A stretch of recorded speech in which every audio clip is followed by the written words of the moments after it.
Throughout the ages, history has been altered by word of mouth and the misrepresentation of those who might not have been present when some of the world's most significant events took place.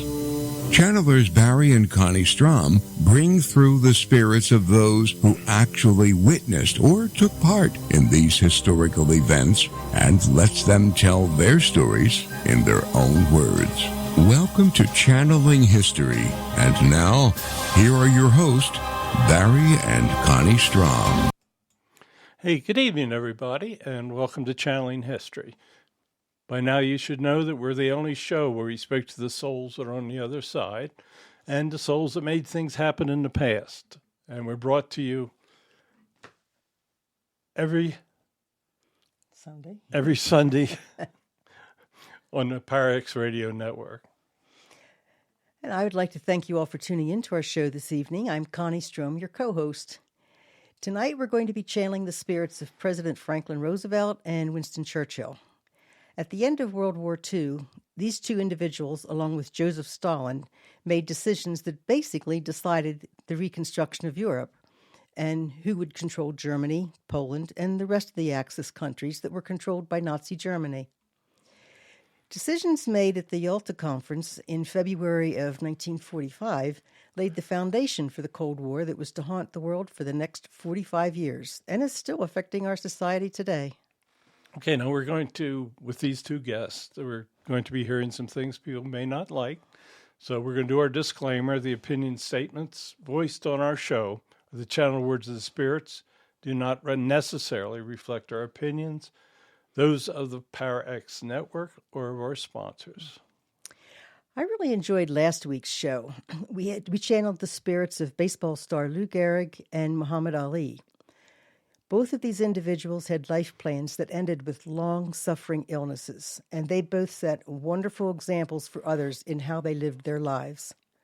All of our shows are available on our YouTube channel in Barry's name, or if you'd like to download them, go to Podomatic.com and just search Channeling History. And we can also be heard on Spotify, Audible, Pandora, iTunes, and other platforms. Now, we welcome your questions tonight through the chat room. While we do have many of our questions prepared for our guests, we welcome your participation and look forward to your questions. Now, when we begin channeling tonight, Connie will ask the questions, and I will answer the questions in the words of the Spirit. But before we channel, we always say a prayer of protection. So, Connie, let's say the prayer, and then we will begin to channel. God, please grant us your wisdom and protection. Grant us the knowledge that we can handle and keep us safe from all things that will harm us. Keep the messages positive, pure love. Keep us safe from our egos. We ask these things in the light of the seen, the unseen, and the honesty of God. Okay, let me give you a little bit of background for our special show tonight. In February of 1945, it was becoming obvious that Germany, or Nazi Germany, was losing the war in Europe. But it was still waging in the Pacific with the prospect that the Allies were going to have to invade Japan itself. That was a prospect that would have taken hundreds of thousands of our guys' lives. The atomic bomb that was dropped on Hiroshima and Nagasaki was not yet tested. The three leaders of the Allies, U.S. President Franklin Roosevelt, Prime Minister Britain Winston Churchill, and the Soviet Premier Joseph Stalin, met in Yalta, which is located along the Black Sea coast of the Crimean Peninsula. Their purpose was to discuss the post-war fate of Germany and the rest of Europe. Roosevelt also wanted to know under what circumstances or conditions the Soviets would enter the war in the Pacific and help with the defeat of Japan. The decisions they'd make at Yalta would affect the world for generations.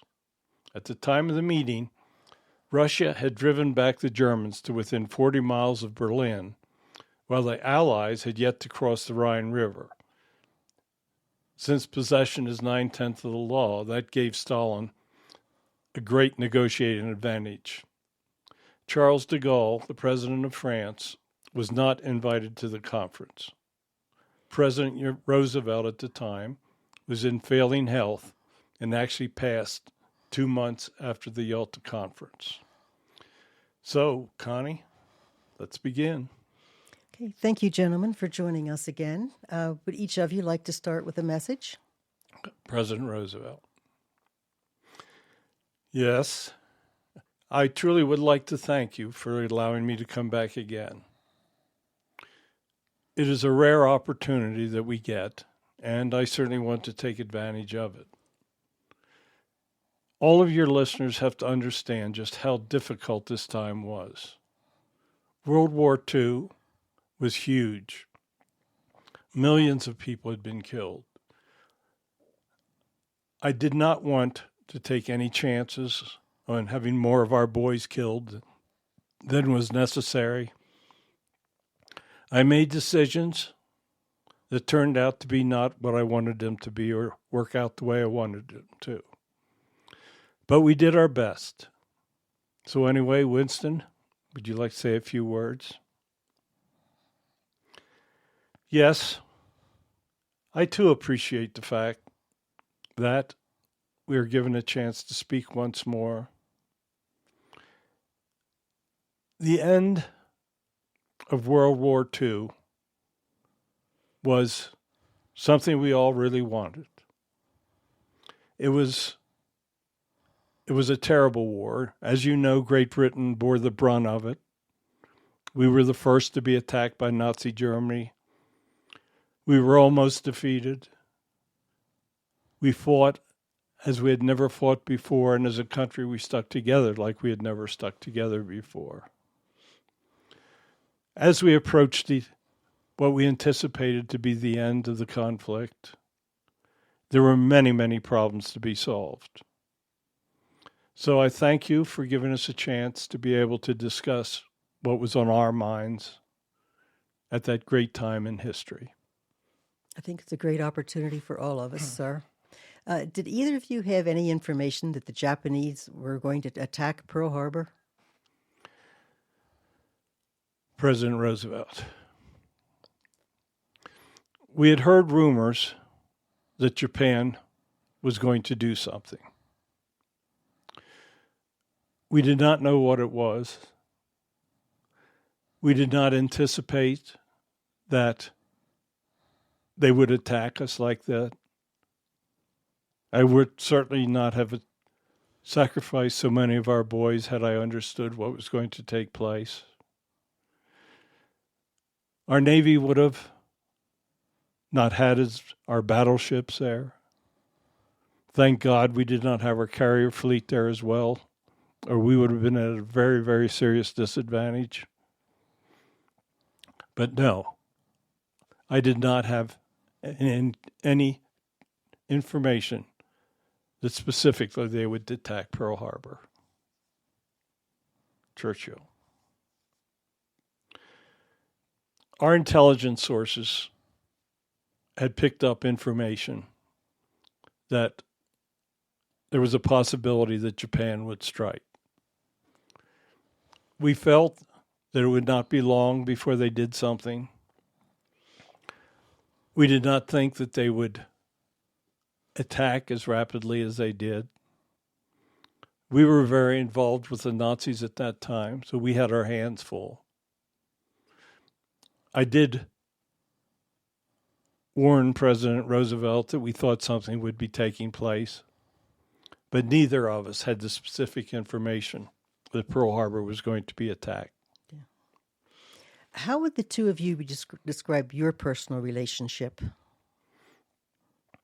We had a very, very good personal relationship. I thought that President Roosevelt was a wonderful president. He had inherited very difficult times to govern. He tried many things to straighten out the Depression. He worked very hard to try to get the United States to intervene with us and to fight actively. There was much opposition in the United States at the time. Keep in mind that the American Nazi Party was very active before the war. There were many isolationists that did not want the United States to become involved. Many still had the terrible memories of World War I. But President Roosevelt did all that he could. He tried to get volunteers to come and fight in our Air Force. Great Britain considered President Roosevelt a wonderful friend. President Roosevelt. Winston was a very good friend. I trusted his advice. I tried to listen to things that he said. I realized that they were bearing the brunt of Nazi Germany aggression. I knew that it was just a matter of time until we would be forced to join with Great Britain in the war. We watched what he was doing in Europe. Hitler was conquering France, Poland, all the Baltic states. He was active in Africa.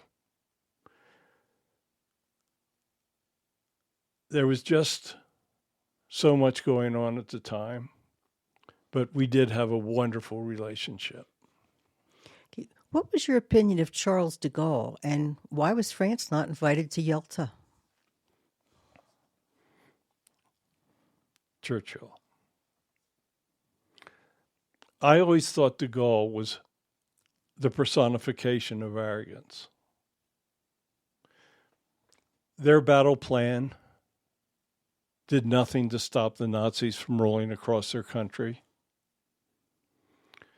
Their resistance fighters were at times very effective, but there were not as many of them as I thought there should be. I felt that President Roosevelt and myself would do a better job of handling Stalin. I just did not think that de Gaulle would bring anything positive to the conference. President Roosevelt. Charles de Gaulle had his own way of looking at things. He had great personal pride. He loved the publicity. He wanted France to have a more important position. Keep in mind that France had been overrun in a very short period of time when the Nazis truly attacked. Their Maginot Line was a terrible concept. While de Gaulle certainly participated with us as allies, it was Great Britain and the United States that had to bear the brunt of things. So we felt that we should be the ones that would negotiate with Stalin. Okay. Would each of you give your opinion to us of Stalin? President Roosevelt. We all knew that Stalin was a very strong leader. He had no problems sending millions of Russian young men to their deaths. But he had stopped the Nazi invasion.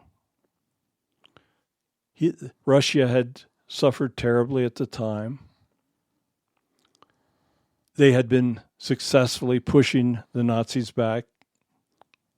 They had entered Germany before we were able to do it. Stalin, I never really trusted. Keep in mind that at that time of Yalta, none of us really understood just how vicious or how little Stalin could be trusted. We knew that he was in a very strong bargaining position.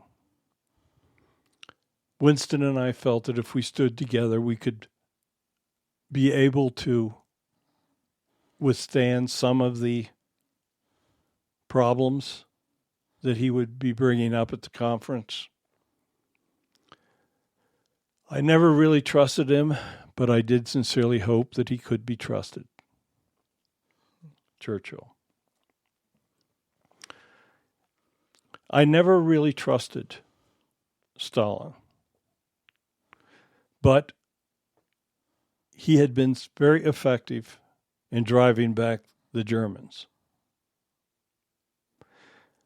At that point, Stalin's army far exceeded the number of allies. He had viciously driven back the German army. He was relatively close to Berlin at the time of the conference. One of our worries was that he would push through and take all of Berlin before we were able to come in and participate.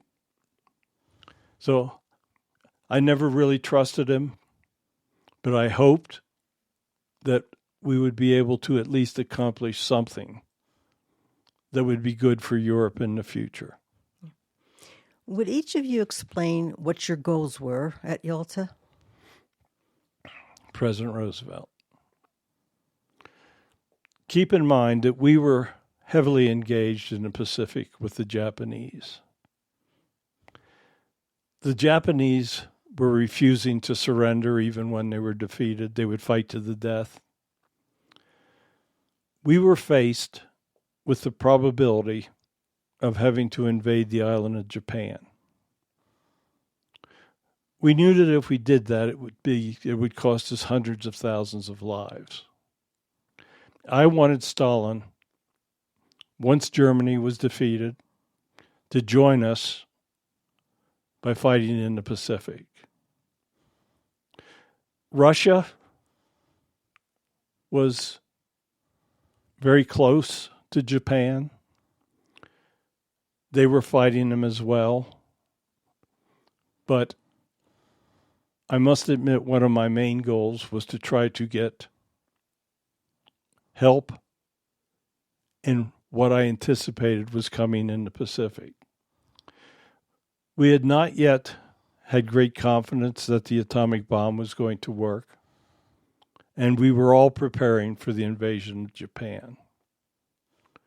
Had I known what we could have, that the bomb was going to work, I would have approached things differently. Churchill. I wanted to assure that the European countries would become democracies. I did not trust Stalin. He assured us that there would be democratic elections in all of the countries. He had never allowed democratic elections in Russia, so I had doubts whether he would allow any type of democracy to take place. I wanted Poland particularly to become democratic. Poland was the traditional gateway of attack in Europe, and I felt that if we could install a strong democracy in Poland, that it would be great for the future of Europe. We also wanted the United Nations to be formed. We did not want it to resemble the League of Nations that had obviously failed after World War I. But we wanted Stalin to have Russia help form the United Nations. We envisioned it as being an organization that could assure stability and peace in the future. President Roosevelt especially was pushing for Russian membership. So there were things we wanted. Sadly, there were things that Stalin wanted as well. And as we found out, he could not be trusted. Yeah. Why did the future of Poland play such an important role in the negotiations? And what was each of your opinions about the future of Poland? President Roosevelt.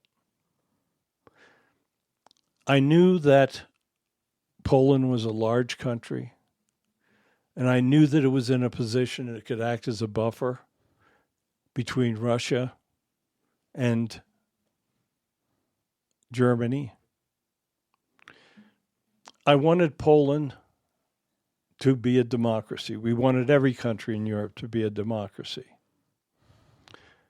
At that point, keep in mind, we truly did not know just how evil a communist government could be. We wanted all of the European countries to work together into the future to rebuild. And we wanted Poland, especially, to be in a position to take the lead because of their geographic location. Churchill. I thought Poland was basically the key to the future of Europe. I knew that we would have split control of Germany. That was inevitable. I knew it was going to be partitioned.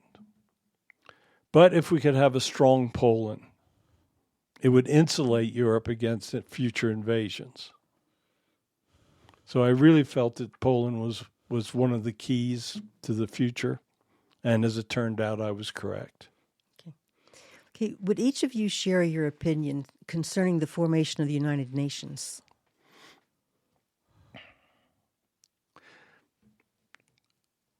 President Roosevelt.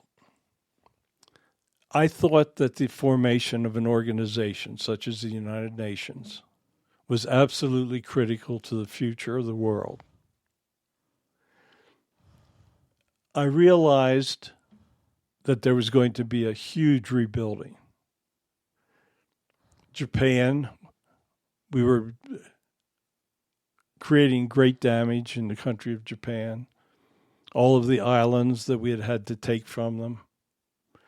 Europe had been bombed incessantly. Great Britain was in terrible condition. The Soviet Union was their infrastructure was destroyed. It was the rebuilding of Europe was going to be a monumental chore. And I felt that it was going to be something that would require the cooperation of all the countries. I hoped that everyone had had their fill of war and that they were all countries would be ready to work together. The only way to do that was to have a place where people could communicate, countries could speak, and they could work together as a single unit.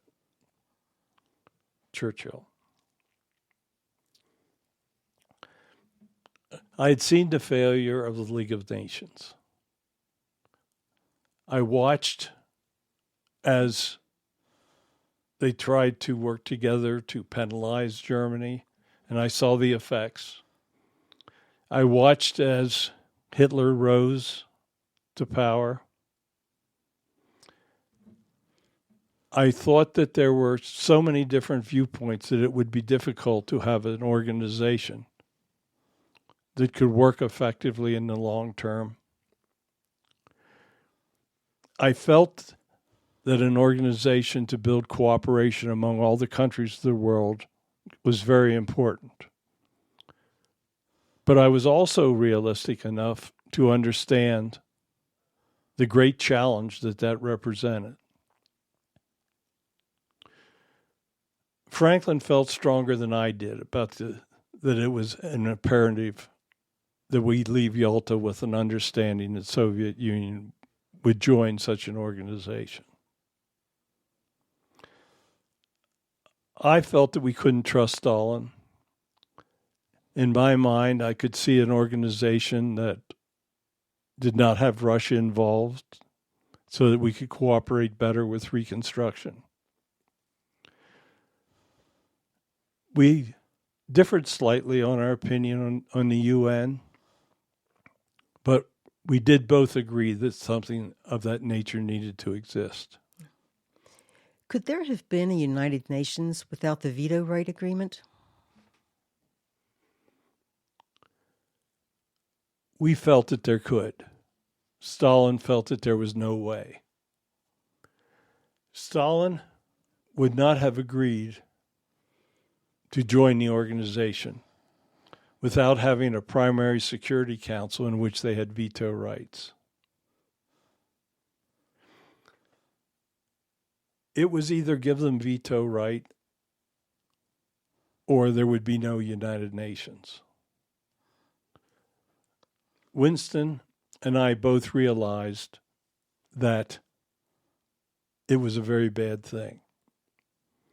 The other side of the coin was we felt that Great Britain and the United States would be carrying most of the load, and that we should have the rights to veto things as well. Churchill. I knew when Stalin wanted the right of veto that it would be a serious problem in the future. As I said earlier, I never trusted him. I realized that he would have the ability to basically hold the United Nations victims, that it would give them the will to stop anything any major issues or decisions that would go against their will. I agreed to it because I did figure that we would be better off at least having them in the organization. Okay. What changes would you make in the modern United Nations?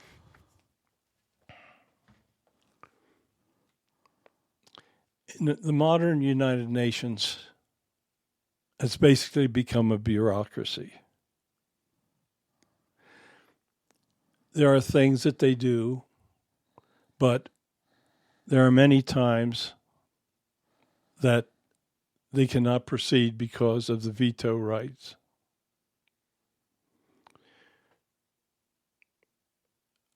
I know that it would be very difficult, but in my opinion, after watching over this for so many years, it would be far better if there were a limited veto. Perhaps you could only veto bills or suggestions several times a year. If there was the ability to override a veto by a supermajority of vote,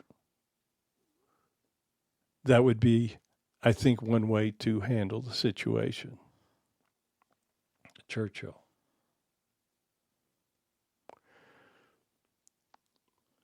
The veto gives the Soviet Union control over the United Nations. As long as they have that control, the UN will be very limited in what they can accomplish. I agree with Franklin that a supermajority vote should be able to overcome a veto. Okay. There was an agreement that democratic elections would be established in all of the liberated European and former Axis satellite countries. Why did you think Stalin would live up to that agreement? President Roosevelt.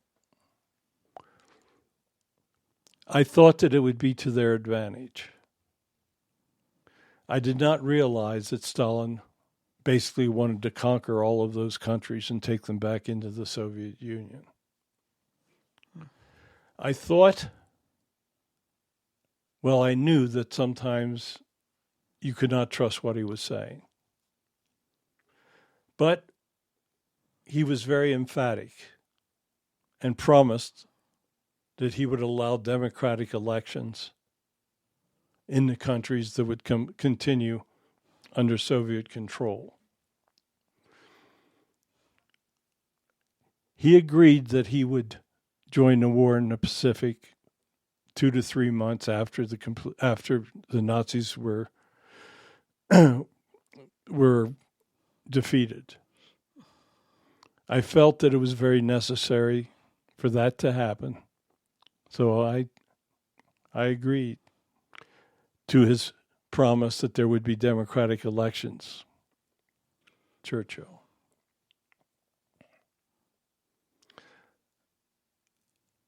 I always doubted that Stalin would allow democratic elections. I felt that if he had elections, that they would be rigged so that his people would be taking positions of power. Stalin was ruthless. I understood that. I know that Franklin felt that there was some good in the man, but I felt that there was none. I saw what he did to the countries that he supposedly liberated. Our greatest fear was that he was, as we said earlier, was that he would push through and capture and take all of Berlin before we could get our troops participating in central Germany. We really did not have a whole lot of choices. If he had stormed out of the room and said, "We will do what we're going to do," it would have been a real problem. The best we were going to get was his promise of democratic elections, although he was lying through his teeth. The U.S. had not tested the atomic bomb before the Yalta Conference. If you had known the bomb was successful, would you have handled Stalin any differently? Churchill. Franklin told me that they were working on a super weapon. They did not know whether it was going to be successful or not. We also knew that the Nazis had been trying to develop atomic weapons as well. Their scientists had been working on it, and we did not truly know just how close they were to having a super weapon. We knew that we had to end the war as soon as possible in Europe. We had heard nothing about Japan working on such a weapon, but we did know the possibility of Nazi Germany having one. If we had had the weapon a little earlier, and if we had used it, it would have changed Franklin's stance. The weapon would have been a great threat towards Russia as well. But as it was not an ace that could have been played at that time. So yes, our stance would have been different. President Roosevelt. I knew that we were very close to testing the weapon. It had been a closely guarded secret. If we had been able to use the weapon on Japan before the Yalta Conference, I would have known that I did not require the Soviet Union to complete the war in the Pacific. As I told you earlier, my priority was trying to get him to work with us in the Pacific. If we could have, with a high probability, known that we could have ended it with the super weapon, then I would have certainly handled Stalin much differently. I would have been able to use the weapon, the threat of the weapon against him.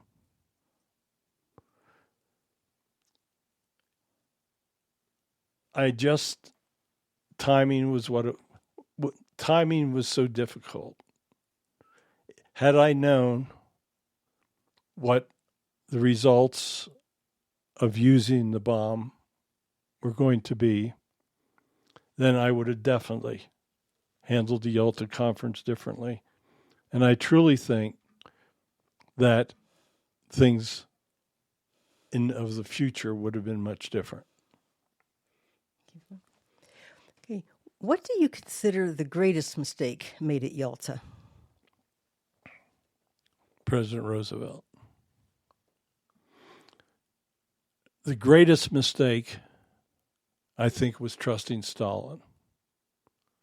The greatest mistake was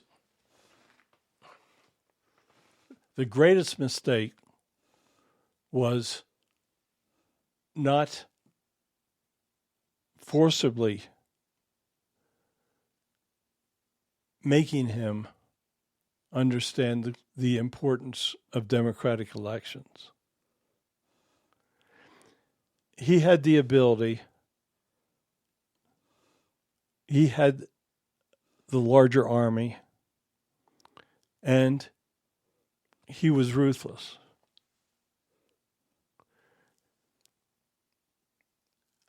Maybe we should have allowed de Gaulle to come in as well, so that we could have had more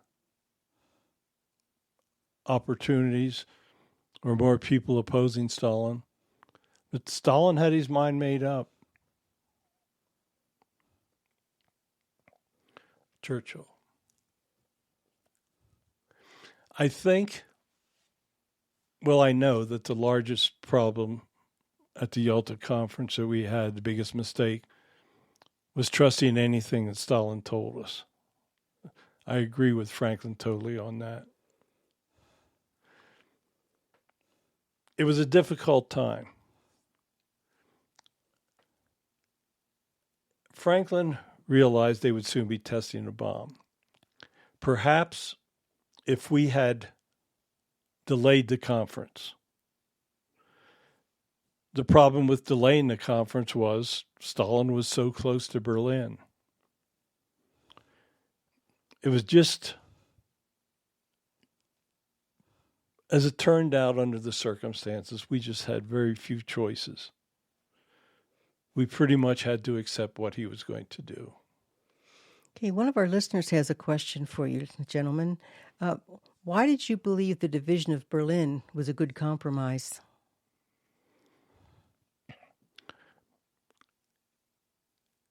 President Roosevelt. It wasn't a good compromise. None of us thought that it was. But as we stated earlier, Stalin's troops were 40 miles from Berlin. If we had not made an agreement as to how we were going to divide Berlin, he could have just simply advanced his troops, taken the whole city, and then we would have had nothing. Once Stalin controlled something, there was very little that we could do. If our troops had crossed the Rhine at that point, and if we knew we could have arrived in Berlin simultaneous with him, we would have been in a much stronger position not to partition Berlin. What do you consider the best decision that was made at Yalta? I think the best decision was probably the United Nations. While I really wanted the United Nations to be formed, we did manage to get Stalin to agree So we did have a format that we could at least discuss things for all the years of the Cold War. I think one of the other best things is that Stalin understood the solidarity of the Allied countries. He came out of Yalta understanding that we wanted a strong Europe. Now, sadly, he partitioned Europe, and for many years the Cold War existed. But I think the strongest thing from my standpoint was that he understood the solidarity of the Allies. Churchill. For me, the strongest thing that came out of Yalta was that I totally understood that I could never trust Stalin. I knew that we did not want Europe to fall into another war.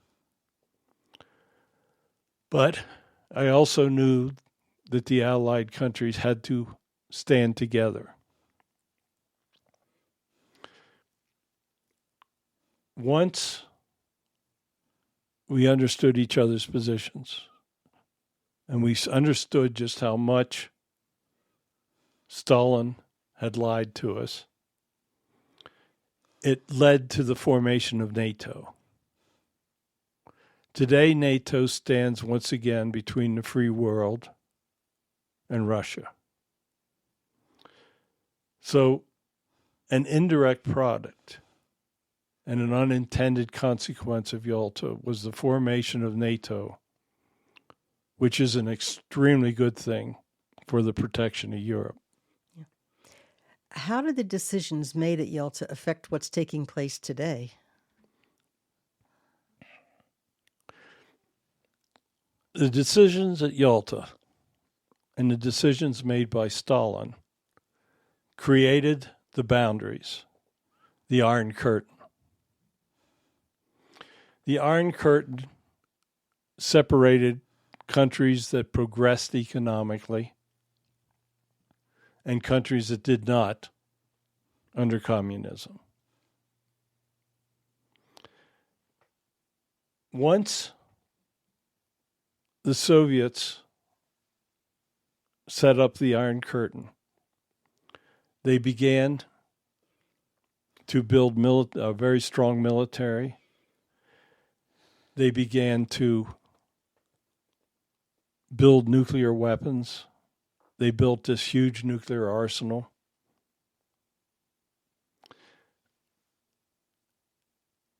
When the Iron Curtain fell,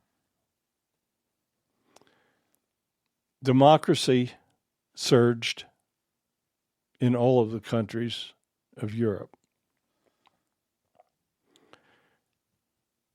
The formation of democracies threatened communism.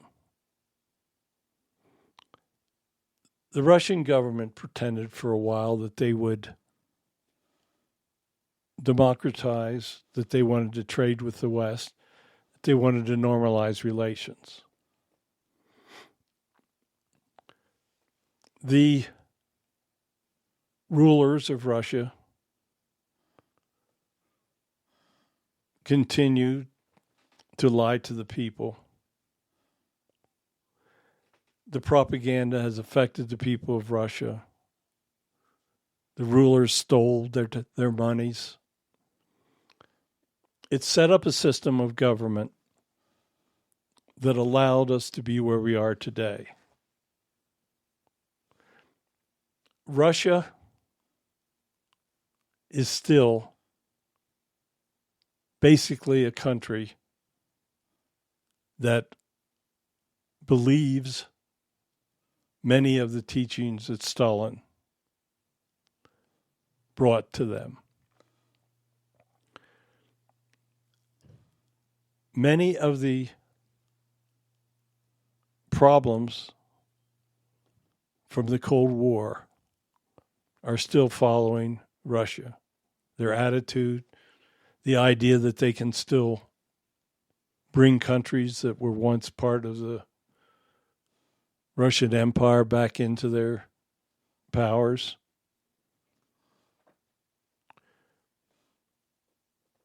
Sadly, many of the decisions that we made at Yalta allowed events to take place that would last for many, many years. And there would still be much bitterness towards allied democracies because essentially they beat communism. What do each of you see as the greatest future threat for the democracies of the world? President Roosevelt. I see nuclear weapons in general and their proliferation as the greatest risk to human evolution and to the countries of the world. There has to be some mechanism by which nuclear weapons are either controlled or even eliminated.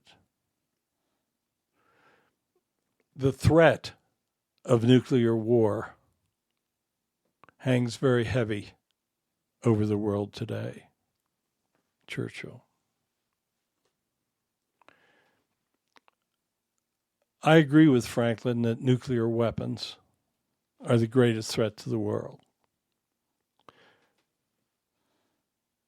I see what is happening to Russia. This war is going to damage them economically. Hopefully, they have people that understand that if they attempted to use their weapons, then the retaliation against Russia would be devastating. So in my heart, I feel that they will not use their weapons. I see countries such as Iran getting nuclear weapons as one of the greatest threats, being that the leaders of their country see using the weapons as a method of jihad. And I do not see them having the same rationales as many other countries. I see China emerging as a great risk. But generally, China is a very intelligent country and makes decisions that will not be overly self-destructive for them. So I think the ability of religious fanatics to get nuclear weapons is the greatest risk because I fear they would use them. Do you think China will be able to become the number one most powerful country in the future? I know that's what they're looking for. Roosevelt. There will be a time that their economy will cease to grow. They have many internal problems. They have created situations such as their one-child policy that will limit the ability of the population to do many of the things that they need to become the greatest power. They will build a strong military, but I do not think that they will use that military to truly bring about any type of world war. China is now seeing that the democracies of the world will join together as they are doing in the Ukraine. I think China realizes that if they start a major war where the other countries of the world are affected by it, that there will be a united front against them as well.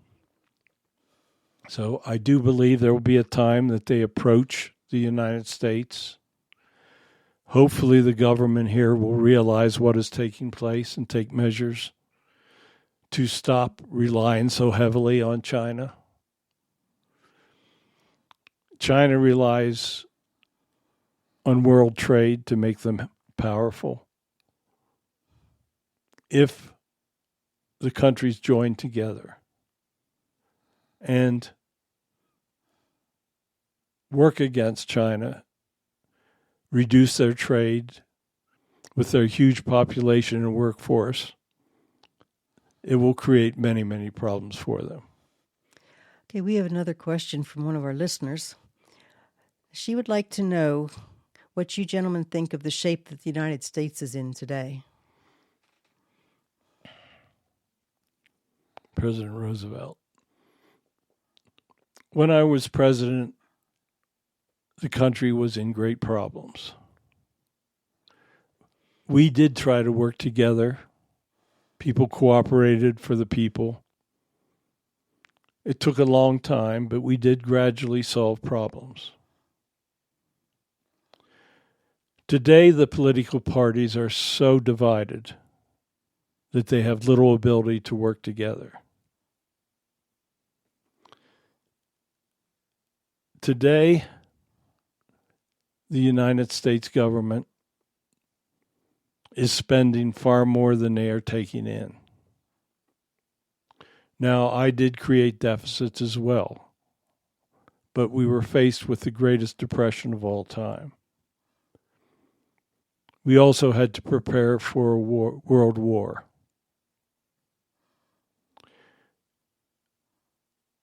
At present, I do not think the parties are capable of cooperating to the extent needed to accomplish many of the problems.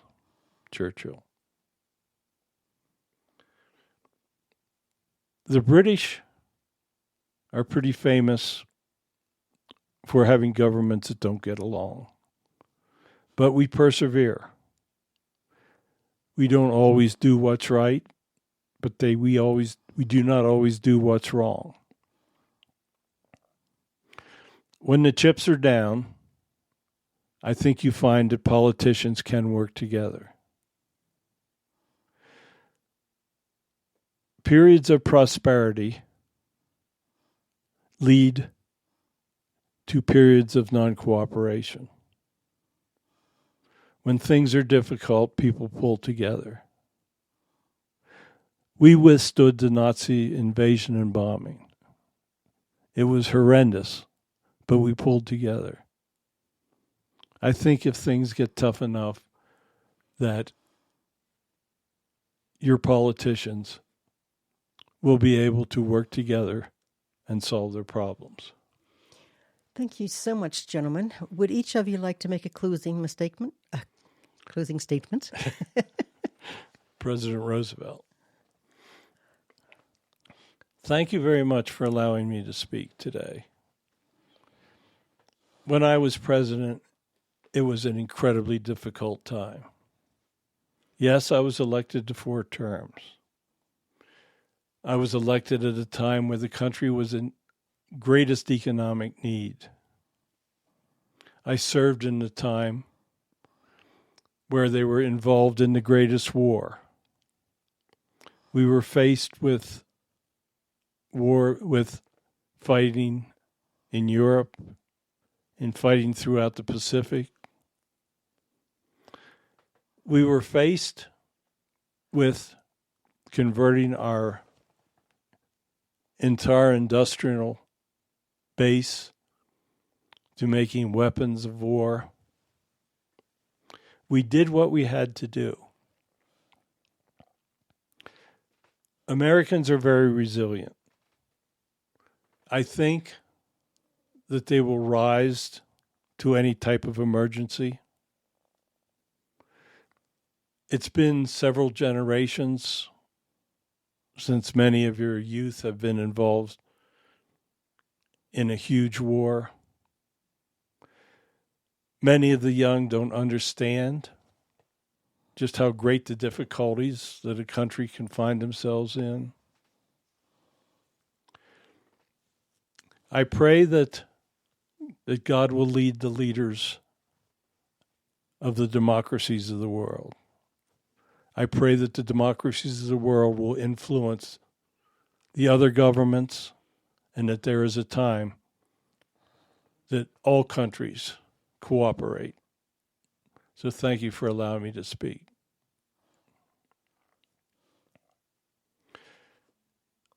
I served in Great Britain at a terrible time as well.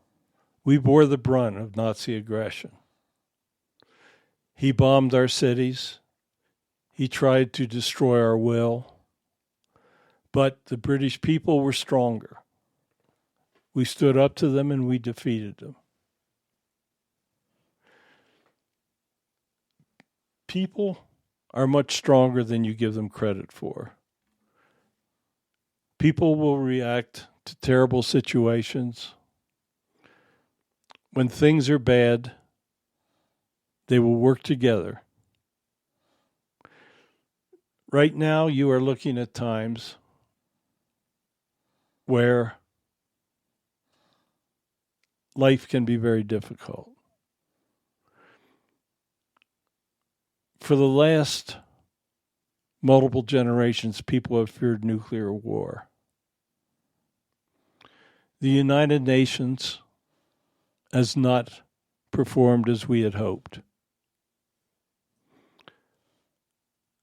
What is good is NATO is standing together as an armed force to protect Europe. Many things are happening that are positive, and I think people have to simply look at the positive to truly understand that